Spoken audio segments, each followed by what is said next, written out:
High বাবু, আজকে চলে যাবে কেন? জীবনের প্রয়োজন, যেতেই হবে, না গেলেই হয় না। আচ্ছা, এখন তো সমস্যা হচ্ছে 1 মাস কিভাবে কাটছে আমি নিজেও জানি না। কি যেন বলে না, হাসতে খেলতে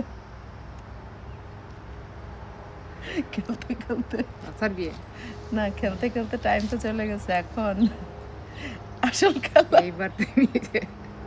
এইবার তুমি বুঝবা মজা। না, এখন আসল খেলা তো শুরু হবে। বুবু চলে গেলে বিকাল ঠেলে এনে দিলাম, অবস্থা ওইটা। আমার অবস্থা হবে এখন এইটা। আমার তো যাবে এখানে কাজ করতে করতে আমার নিঃশ্বাস থাকবে না। কোনটা রেখে কোনটা করবো, কোনটা রেখে কোনটা করবো, কারে সামাল দিতে গিয়ে কারে সামলা দিবে। তুমি এখন কান্দে পড়িয়া বকা কান্দে রে হবে তোমার অবস্থা এখন কান্দে পড়িয়া কান্দে হবে। আর আমার যখন আমার হবে আফটার ইফেক্ট, সব শেষ হয়ে যাওয়ার পরে বলে এই হইলোটা কি না, তোমার ওটা হওয়ার আগে তুমি সেটেল হয়ে যাবে, অ্যাডজাস্ট হয়ে যাবে। সমস্যা হচ্ছে অনেকগুলো সমস্যা এখানে। প্রথম সমস্যা হচ্ছে এখন এখন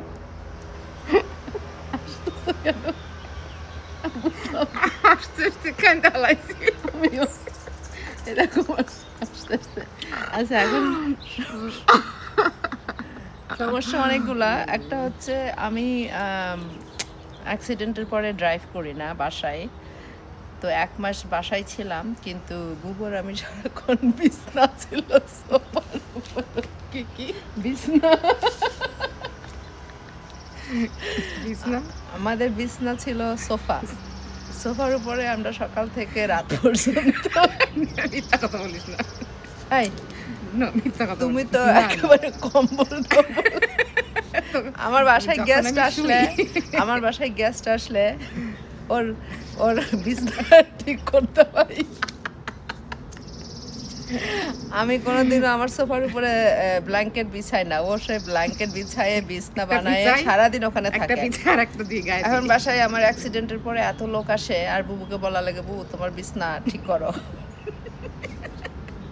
এটা আমাদের লিভিং রুমের বিছনার কথা বলতেছি। যাই হোক, তো বেশিরভাগ সময় আমরা বিছনায় কাটিয়েছি, টিভি দেখেছি, অনেক মুভি দেখেছি, রান্নাবাড়িতে বুবুই সব করেছে পুরা। কিন্তু সমস্যা হচ্ছে যে এখন বুবু যে চলে যাবে, থাকতে থাকতে তো কিছু টের পাইনি।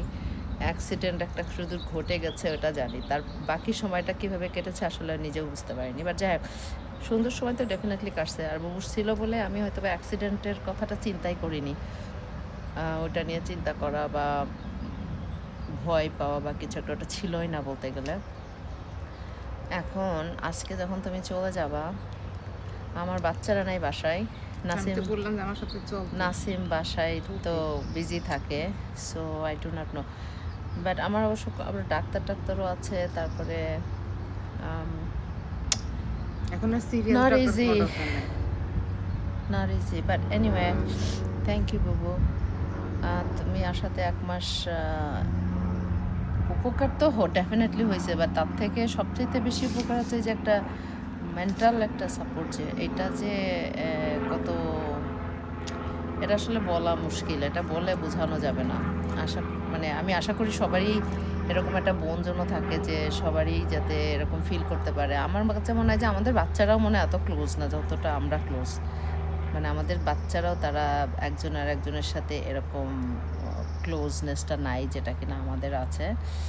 সো এনিওয়ে, বুবুসকে চলে যাবে এখন, পরেরটা পরে দেখা যাবে। ভালো থাকবেন সবাই।